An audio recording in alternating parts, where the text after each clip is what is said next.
Assalamualaikum warahmatullahi wabarakatuh. Gimana teman-teman kabarnya hari ini? Saya di sini tidak akan membahas tentang nasab dahulu, tapi di sini membahas tentang tulisan Kyai Imaduddin, sebuah novel ya, yang berjudul Dari Banten Kusebut Namamu. Ia memadukan ketulusan, kesetiaan, dan pengabdian.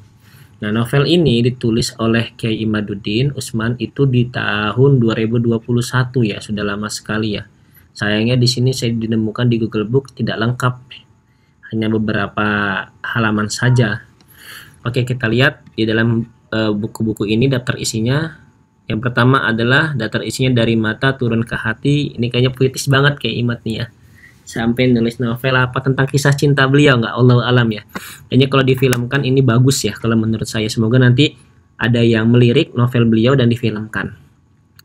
Dari Mata Turun ke Hati, Sabda Kehidupan untuk Sang Ratu. Yang ketiga, Dia Seorang Pemberontak. Yang keempat, Sate Bandeng dari Kota Sultan. Sembilu di Tengah Sahara Rindu. Bertepuk Sebelah Tangan. Syarifah, Bangunlah Wahai Sahabatku. Kasih Tak Sampai. Majnun Laila. Seratap Dua Jeritan. Cobaan Kedua.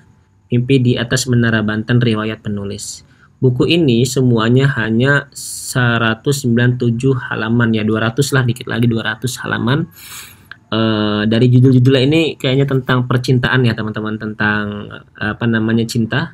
Karena dari judulnya saja di sini Dari Banten Kusebut Namamu, yang memadukan ketulusan, kesetiaan, dan pengabdian. Oke, saya akan coba baca yang ada nggak nih, yang Syarifah ada nggak kira-kira? Oh, nggak ada teman-teman. Oh, kayaknya nggak sampai ke Syarifah ya. Oke, saya baca yang ini dulu deh. Dari yang pertama nih, yaitu judulnya Dari Mata Turun ke Hati. Kita lihat ya isinya apa ya teman-teman ya. Bismillahirrahmanirrahim. Suasana pagi di bulan Februari nampak teduh. Sang surya yang begitu gagah masih bersembunyi di ranjang awan. Berselimut mega, putih kapas yang tak tampak, berpeta seperti biasa, putih sekujur langit. Angin bagai tak berhembus, hanya dedaunan tipis yang bergerak malu-malu, damai. Suasana kampus UIN Jakarta nampak sepi, karena memang hari itu hari Minggu. Tidak ada lalu lalang mahasiswa, mahasiswi yang jumlahnya ribuan seperti biasanya, karena hari libur kan, jadi nggak ada nih mahasiswa dan mahasiswi. Padahal hari telah merangkang ke jam 1/4 hari. Jalan raya di depan kampus pun tidak seramai biasanya. Kemacetan yang biasa terjadi di depan kampus akibat banyaknya mahasiswa yang turun dari angkot atau bis kota tidak tampak. Mang Kumis ini pedagang gado-gado. Nih Mang Kumis ini yang dagang ya di sekitaran kampus mungkin.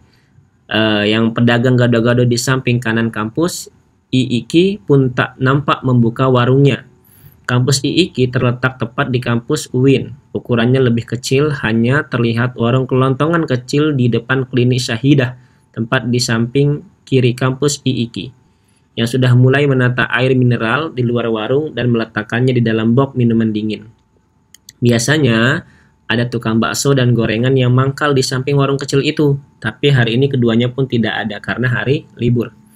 Suasana berbeda terlihat di Masjid Fatullah, masjid milik UIN, yang berada di seberang jalan samping kanan kampus UIN. Nampak beberapa pengurus masjid sedang mempersiapkan suatu acara di masjid. Ya, memang hari itu akan diadakan dialog publik tentang kedudukan perempuan dalam Islam.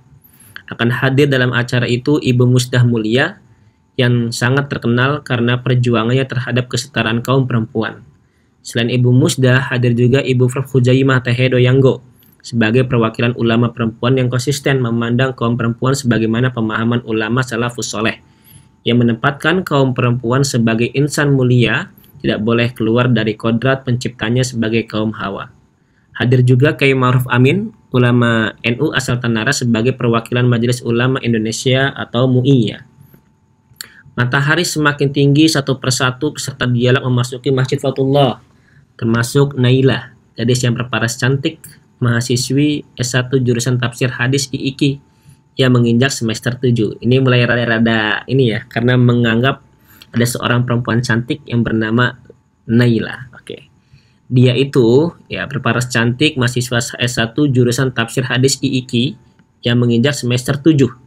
Ia datang sendiri mengenakan kamis kuning gading dan berjilbab putih. Belum ia duduk bersama peserta lain, tiba-tiba telepon genggamnya berdering. Naila tidak membuka HP-nya di dalam masjid. Ia bergegas keluar lalu menerima panggilan telepon di beranda masjid. Ternyata Ibu Sofi yang menelpon, salah seorang pegawai tata usaha di kampus IIKI. Naila sangat akrab dengan Ibu Sofi karena kebetulan keduanya berasal dari Serang. Assalamualaikum, Naila. Waalaikumsalam, Bu Sofi. Ada apa, Bu? Kamu di mana?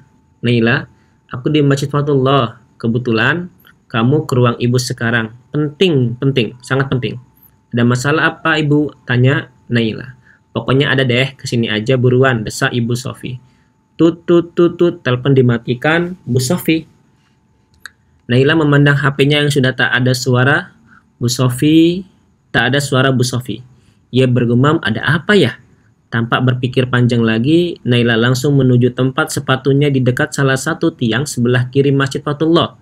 Tempat di dekat pintu gerbang, ia bergegas menuju kampus IIKI yang berjarak mungkin tidak sampai 100 meter. Ia sebenarnya sangat ingin mengikuti dialog publik tentang kedudukan kaum perempuan dalam Islam. Apalagi salah satu pembicaranya adalah Ibu Huzaimah yang juga Direktur Program Pasar Sarjana IIKI.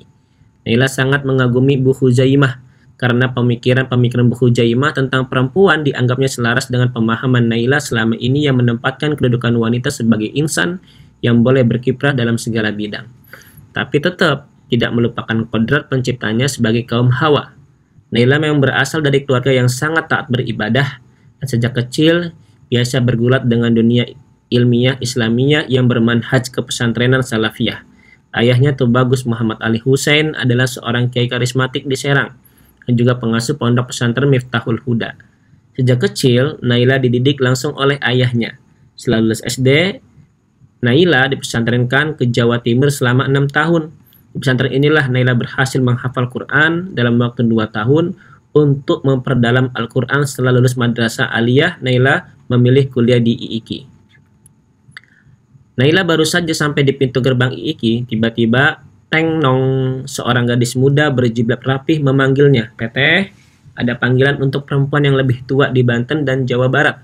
Sedangkan nong atau nonong adalah panggilan sayang untuk seorang gadis Banten. Hai, Syarifah, mau kemana? Udah cantik begini. Naila menyahut sambil bertanya. Gadis yang disebut Syarifah ini mencium tangan Naila sebelum keduanya bersalaman pipi. Syarifah adalah santri ayah Naila di Serang. Ia nyantri selama 3 tahun di Serang.